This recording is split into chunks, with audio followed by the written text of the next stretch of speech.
శివుడి ఆజ్ఞ లేనిది చేమైనా కుట్టదంటారు మన పెద్దవాళ్ళు. మరి శివ పార్వతులు అనుగ్రహం కలగాలంటే ఏ విధంగా పూజించాలి? సంతోషం. పార్వతీ పరమేశ్వరులు.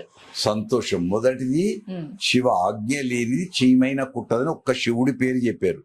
తర్వాత మీరు శివ పార్వతుల గురించి చెప్పారు, అది కావాలి. శివ పార్వతులు ఇద్దరిది. అందుకే కాళిదాసు రఘువంశ మహాకావ్యంలో వాగర్ధ వివసంపృక్తౌ వాగర్ధ ప్రతిపత్తయే జగత పితరౌ వందే పార్వతీ పరమేశ్వరౌ. రెండర్థాలు, పార్వతీ రమా ఈశ్వరౌ. విష్ణు అర్థంలో, ఇటుకు శివ అర్థంలో. శివుడు అంటే ఏంటి? శివం మంగళం శుభం. శివం అంటే మంగళం, శ్రేయస్కరం. దాన్ని తెలియక ఏవో అనుకుంటున్నారు. ఎలా చెప్పగలుగుతావు? ఇవాళ మనం మాట్లాడే మాటలున్నాయి అక్షరం, క్షరము కాని అక్షరం. ఆ అక్షరం ఎక్కడి నుంచి వచ్చాయి? పాణిని మహర్షి చెప్తాడు. పాణిని మహర్షి వ్యాకరణలు చెప్తాడు. శివుడి యొక్క డమరుక నుండి వచ్చాయి.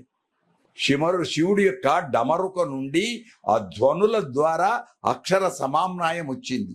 అప్పుడు ఇద్దరిని పార్వతీ పరమేశ్వరులు ఏమందాం? ఒకరు శబ్దం, ఒకరు అర్థం. శబ్ద అర్థములు ఈ రెండు ఉంటే చాలు.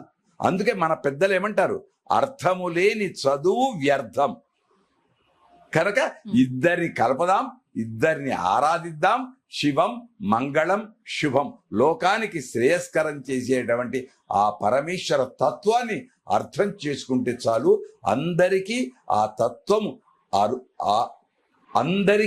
ఆ తత్వం దండిగా, నిండుగా, ఆనందంగా, హాయిగా లభించుగాక. ఆది దంపతుల వలె ఆరాధనలు అందుకొందురుగాక. శుభం.